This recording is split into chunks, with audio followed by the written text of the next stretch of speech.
আমি নাম উল্লেখ করতে চাই না, বাংলাদেশের এক বহুত বড় একজন বক্তা, তিনি স্টেজের মধ্যে উঠে তিনি বলতে শুরু করলেন আলা হযরত ইমাম আহমদ রাজা খান ফাজলে বেরলভী তিনার বিরুদ্ধে যখন কথা বলল, বক্তা হঠাৎ করে তিনার নাম উচ্চারণ করার সাথে সাথে স্টেজের মধ্যে সেন্সলেস হয়ে গেল, হঠাৎ করে অজ্ঞান হয়ে গেল, মাথা টান করে পড়ে গেল। কত পানি দেওয়া হয়, কত রকমের ওষুধ দেওয়া হয়, স্টেজের মধ্যে ভালো হয় না, হাসপাতালে নেওয়ার পরে সুস্থ হয়ে যায়।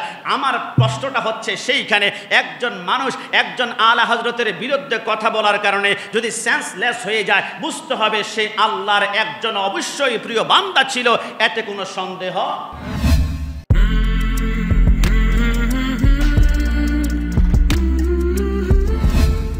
আলা হযরতকে জিজ্ঞেস করা হলো, আলা হযরত রসুল নূরের ব্যাপারে আপনার কি আকীদা?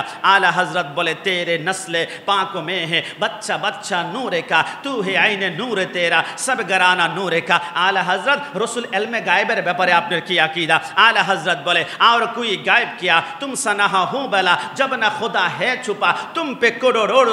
আলা হযরত রসুল হাজির নাজরের ব্যাপারে আপনার কি আকীদা? আলা হযরত বলে দহন মে জুবা तुम्हारे लिए बदन में हिजा तुम्हारे लिए हम आई यहाँ तुम्हारे लिए उठी भी हुआ तुम्हारे लिए। आला हजरत रसूल जे जिंदा ए ব্যাপারে আপনার কি আকীদা? आला हजरत बोले तू जिंदा है वल्लाह तू जिंदा है वल्लाह मेरे चश्मे आलम से चुप जाने वाला। आला हजरत रसूल जे जिन को जन्नतेर मालिक ए ব্যাপারে আপনার কি আকীদা? आला हजरत बोले मैं तो मालिक है कहूँगा के हो मालिक के हबीब यानी महबूब व मुहिम नहीं मेरा तेरा। आला हजरत আমাদেরকে বলেন রসুল কিয়ামতের ময়দানে কেমন পজিশন হবে? आला हजरत बोले अर्श हक है मसनदे रिफात रसूलुल्लाह की देखनी है हशर में इज्जत रसूलुल्लाह की। आला हजरत रसूलुल्लाहर आंगुल मुबारक और पावर की। आला हजरत बोले सूरज उल्टे पांव पलटे चांद इशारे चेहो चाक अंधे नजदीक देख ले कुदरत रसूलुल्लाह की। जोरे बोले सुभान अल्लाह।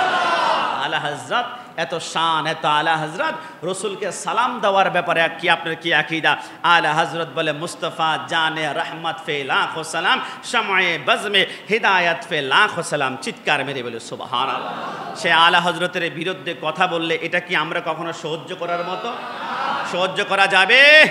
বর্তমান সময়ে আমি নাম উল্লেখ করতে চাই না, বাংলাদেশের এক বহুত বড় একজন বক্তা, তিনি স্টেজের মধ্যে উঠে তিনি বলতে শুরু করলেন আলা হযরত ইমাম আহমদ রাজা খান ফাজলে বেরলভী তিনার বিরুদ্ধে যখন কথা বলল, বক্তা হঠাৎ করে তিনার নাম উচ্চারণ করার সাথে সাথে স্টেজের মধ্যে সেন্সলেস হয়ে গেল, হঠাৎ করে অজ্ঞান হয়ে গেল, মাথা টান করে পড়ে গেল। কত পানি দেওয়া হয়, কত রকমের ওষুধ দেওয়া হয়, স্টেজের মধ্যে ভালো হয় না, হাসপাতালে নেওয়ার পরে সুস্থ হয়ে যায়।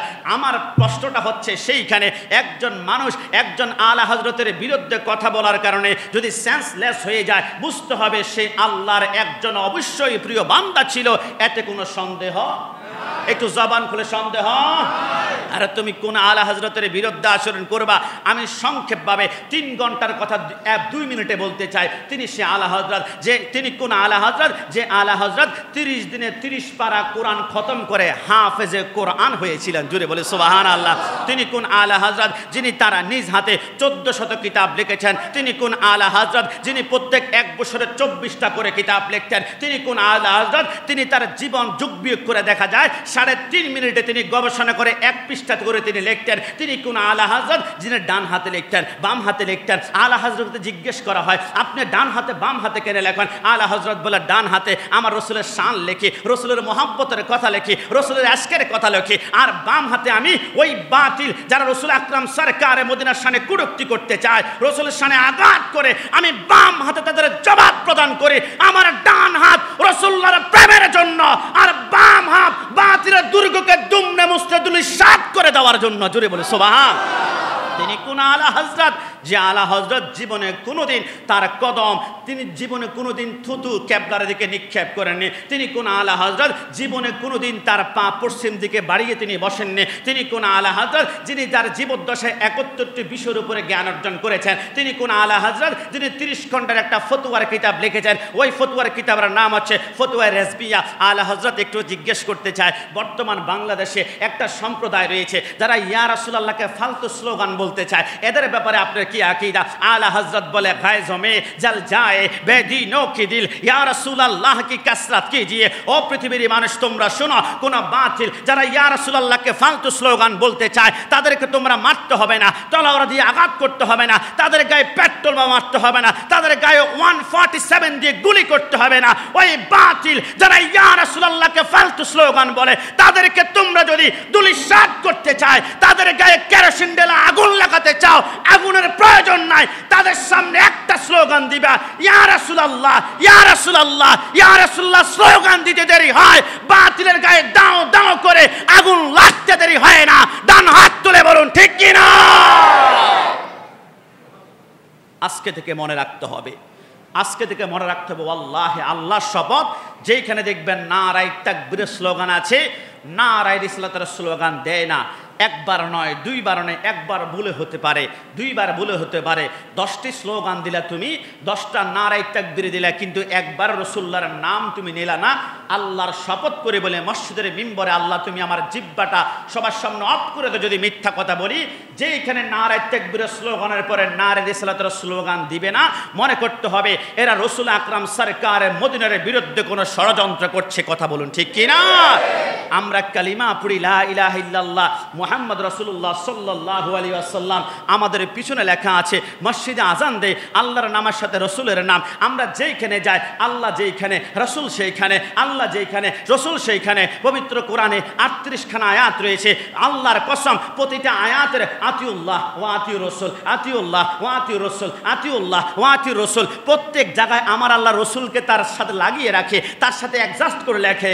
আমার আল্লাহ রাসূলকে কানেকশন করে লেখে। আমার আল্লাহ বলে আমি আমার রাসূলকে আমার সাথে লাগিয়ে রাখতে চাই। আর বাতিল সম্প্রদায় তোমাদের কলিজা পাটা কেমন, আমি চাই রাসূলকে আমার সাথে লাগিয়ে রাখতে, আর তোমরা আমার রাসূলকে আমার থেকে চিনিয়ে ফেলতে চাও। এটা কখনো মুসলমান হতে পারে? তাই মনে রাখতে হবে, আলা হযরত তার সারা জীবন সংগ্রামের সাথে সাথে সবচেয়ে বড় সংগ্রাম ছিল আলা হযরত। আলা হযরত ইশকে মোহাব্বত, ইশকে মোহাব্বত তার গোটা জীবনটা রাসূলুল্লাহর প্রেমে তিনি কোরবান করেছিলেন। জুড়ে বলি সুবহানাল্লাহ। আমাদের ভাইয়েরা আসুন, অনেক লম্বা আলোচনা ডানে বামে না গিয়ে এতটুকুই বলি, আমি দুইজন মুজাদ্দিদের সম্পর্কে আলোচনা করেছি। একাদশ শতাব্দীর মুজাদ্দিদ, অর্থাৎ 1100 সালের যিনি দুনিয়ার জমিনে আগমন করেছেন, হযরত শেখ আহমদ ফারুক সিরহিন্দি রাহমাতুল্লাহ আলাইহি। আর 4th শতাব্দীর মুজাদ্দিদ আলা হযরত আজিমুল বরকত ইমাম ইশকে মোহাব্বত। এই দুইজন শতাব্দীর মুজাদ্দিদ আমাদের ইসলামটাকে সুন্দর করে উপস্থাপন করার কারণে এখনো পর্যন্ত আমরা সুন্দর একটা ইসলাম উপহার পেয়েছি। ওনাদের মতাদর্শ, ওনাদের সুন্দর আদর্শ আমাদের জীবনে বাস্তবায়ন করে ওনাদের পথে মতে আমরা চলতে পারি। সবাই বলি আমিন।